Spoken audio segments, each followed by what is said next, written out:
할렐루야. 하나님의 은혜가 함께하기를 주님의 이름으로 축원합니다.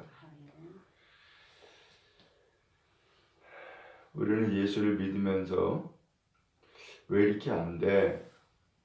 혹은 왜 이렇게 불통해? 이런 일을 생각하고 또 겪을 때가 있습니다. 근데 막히는 것 같은데 실상은 결과적으로 보면 막힌 것이 아니라 형통하게 되는 거죠. 하나님께서 오늘 우리에게 길을 여셔서 형통하게 하시는데 그 형통한 길이 사실은 우리가 인간적으로 세상적으로 볼 때는 막히는 것이었던 거예요.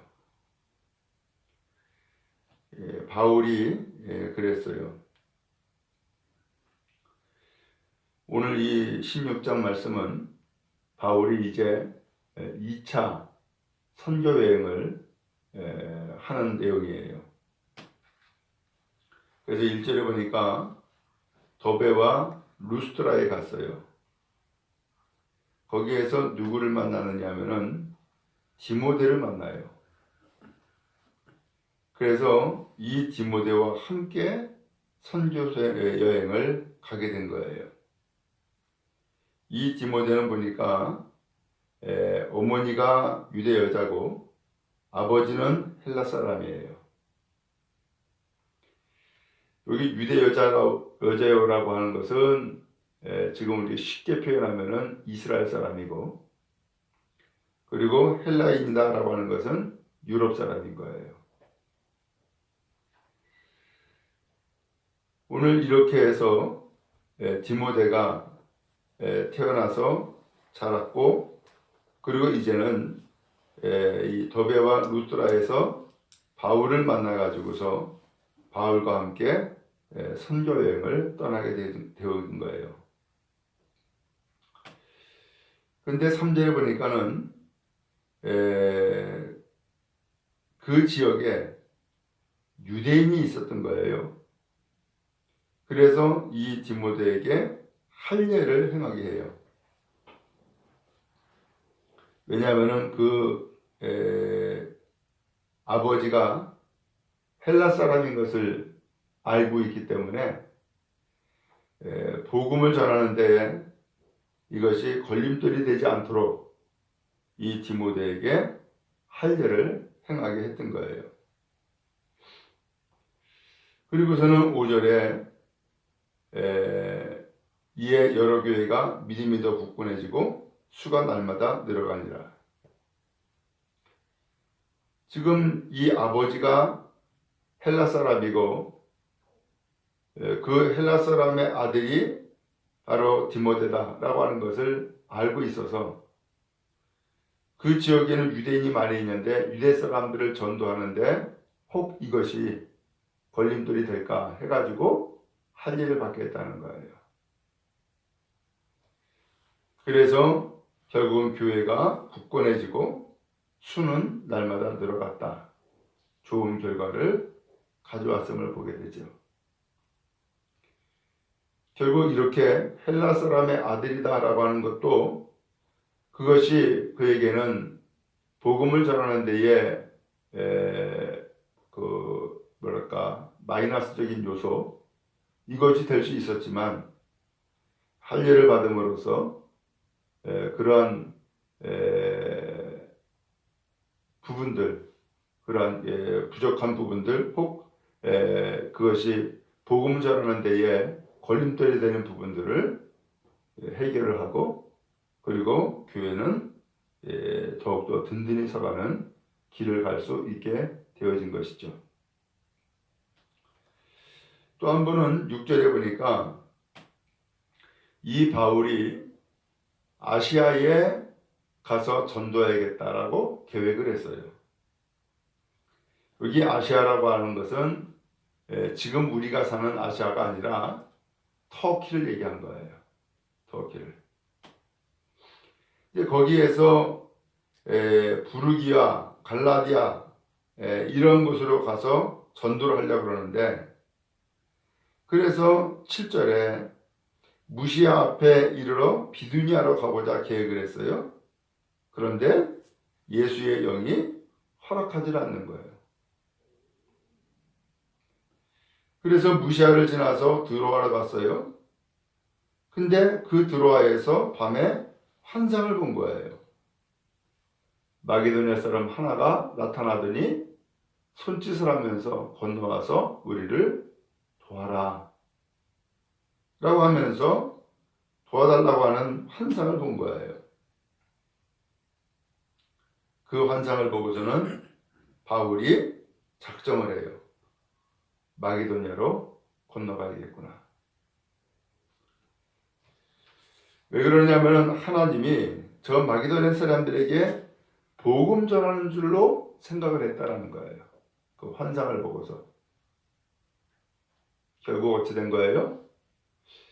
그 터키 지방에 전도하려고 하는 계획은 자꾸 막히고, 생각지도 아니하게 마게도냐 사람이 건너와서 우리를 도와달라고 하는 환상을 보고, 그러면서 성령께서 왜 터키 지방에 복음 전하는 것을 막았는지 깨달은 거죠.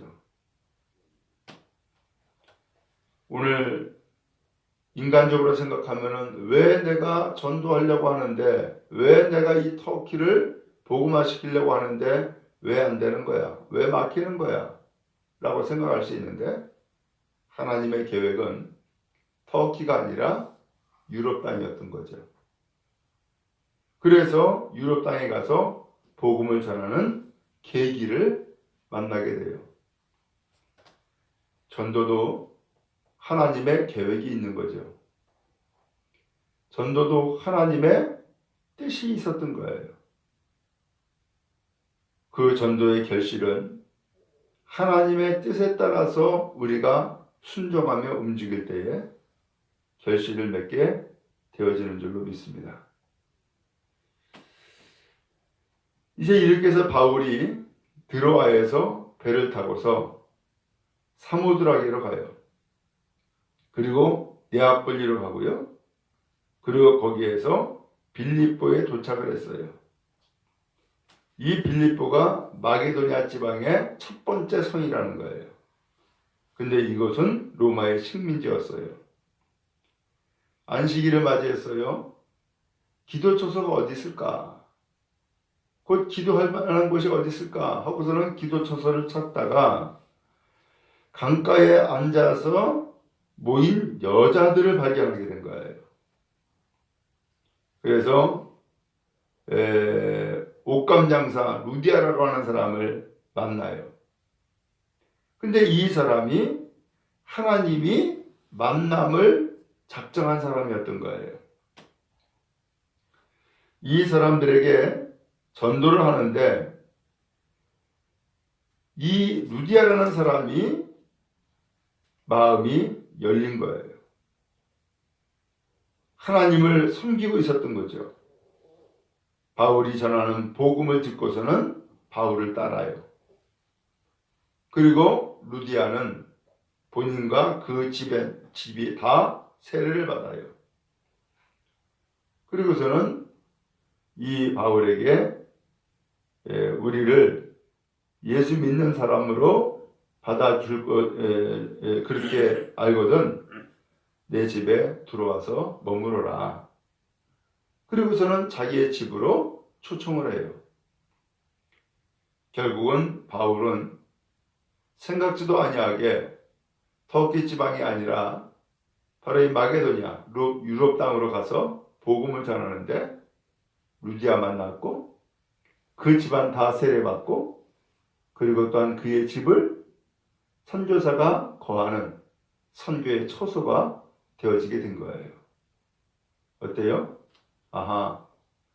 내 생각과 하나님의 생각은 달랐던 것이고 하나님의 계획, 하나님의 생각은 훨씬 더 세밀했고 또한 정확했으며 거기에 풍성한 열매를 맺도록 하나님께서 작정하시고 이루신 것을 알 수 있죠. 우리도 내 생각대로 내 계획대로 안 되는 것이 있어요? 그렇다 그러면 그것이 끝이 아니라 성령께서 오늘 우리에게 역사하시는 더욱더 복된 길이 열려지게 될 줄로 믿습니다. 바울은 환상을 봤고요. 그 환상을 통하여서 전도의 방향을 바꾸었어요. 거기에서 생각지도 못한 루디아라는 사람을 만났고 또 그 집에서 초청받아서 결국은 그 집이 선교의 처소가 되고 선교의 본부가 되는 놀라운 섭리가 열려지게 되어진 거예요. 하나님께서 우리의 길을 이와 같이 복되게 열어주시기를 간절히 바랍니다. 막히는 것 같으나 열린 것이었고 걸림돌인 줄 알았는데 디딤돌이었고 그리고 하나님께서 나를 안 쓰는 것 같은데 오히려 들어 쓰시는 놀라운 역사가 이루어지고 있었던 거예요. 한편 이렇게 해서 이제 기도처소를 얻게 됐어요. 근데 기도처소로 가다가 기도하는 곳으로 가다가 점치는 귀신 들린 여자를 만난 거예요. 근데 이 귀신 들린 여자다 보니까는 바울을 아는 거예요. 뒤를 따라다니면서 소리를 치는데 이 사람은 지극히 높은 하나님의 종입니다. 구원의 길을 여러분에게 전하는 사람입니다. 라는 얘기를 하는 거예요. 말은 맞죠. 그 말은 맞는데 문제는 이 여자가 귀신 들렸다는 사실이에요. 사람들이 알아요. 아, 저 여자 귀신 들린 여자야. 그러니까 귀신 들린 여자가 이렇게 떠들고 쫓아다니면서 이야기하는 것이 바울이 전도하는 것을 도움을 주는 것이 아니라 회방이 되는 거예요. 바울은 누구를 전하려고 그래요? 예수 전하는 거예요. 근데 이 귀신 들린 여자는 뭐라고 얘기를 해요? 자꾸 바울 얘기만 하는 거예요. 이게 귀신의 역사였던 거예요. 여러분, 복음은 예수님 이야기해 주는 거예요. 사람 얘기하는 게 아니에요. 근데 바울은 예수 복음을 증거하는데 이 귀신 들린 여자는 자꾸 바울은 하나님의 종입니다. 그러면서 오히려 복음 전하는 것을 회방하는 거예요. 또 하나의 걸림돌을 만났죠. 바울이 하는 수 없어서 이 여자에게 있는 귀신을 내쫓아요.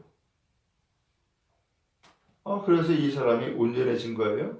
근데 문제는 그렇게 해서 귀신을 내쫓으니까는 알고 보니까 이 여자는 점을 쳐가지고서 돈 버는 사람인 거예요. 그리고 이 사람의 주인이 따로 있어.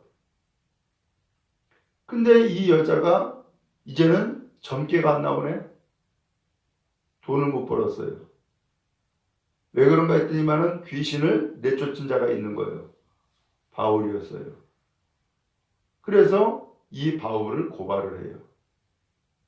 결국은 바울이 감옥에 갇혀요. 아니, 내가 지금 이 유럽 땅에 전도하러 왔지 감옥에 갇히는 신세가 되어버릴 줄 누가 알았겠어요. 근데 감옥에 갇혔는데 바울과 실라는 바울은 거기에서 뭐예요? 바로 하나님 앞에 기도하는 거예요. 25절에 보니까는 한밤중에 바울과 실라가 기도하고 하나님을 찬송했다라고 그랬어요. 감옥이 기도처소가 되어버린 거예요. 갑자기 지진이 나더니만은 옥토가 움직이고 문이 다 열려버리고 심지어는 그 몸에 묶은 그 쇠사슬이 다 벗어진 거예요. 간수가 자다가 깜짝 놀랐어요. 옥문은 다 열린 거예요. 허허, 죄수들이 다 도망갔구나 싶어가지고서는 칼을 빼가지고서는 자살을 기도해요. 그때 바울이 소리치죠. 우리 다 여기 있어. 죽지 마셔. 간수는 깜짝 놀라죠. 등불을 들고선 뛰어들어가요. 진짜로 도망가지 않고 있는 거예요. 간수는 바울 앞에 엎드렸어요. 선생들, 내가 어떻게 해야지 구원받겠어? 바울은 얘기하죠. 주 예수 믿으시오.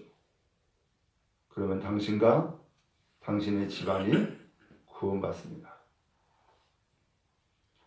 그렇게 해서 이 간수가 이제는 자기의 집으로 바울과 실라를 데리고 가는 거예요. 매맞은 자리를 다 씻어주고 온 가족이 바울과 실라 앞에 세례를 받아요. 하나님을 믿음으로 큰 기쁨을 얻게 되어진 거예요. 한편 날이 밝았는데 상관들이 부활을 시켜가지고서는 바울과 실라 석방시켜라 해가지고서는 풀어주라는 거예요. 바울에게 전했죠. 그랬더니 바울이 하는 소리가, 로마 사람인데 우리에게 죄를 정하지도 않고 감옥에다 가도 나 그냥 못 나가. 상관 오라 그래. 상관이 나를 데리고 나가야지 내가 나가지. 나 안 나가.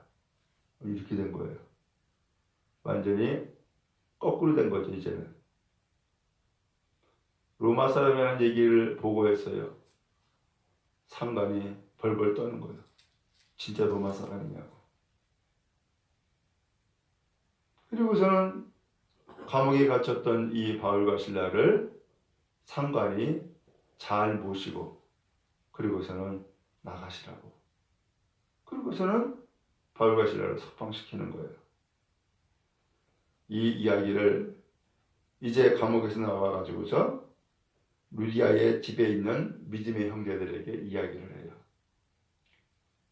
바울과 실라를 보고서는 형제들은 위로를 받았어요.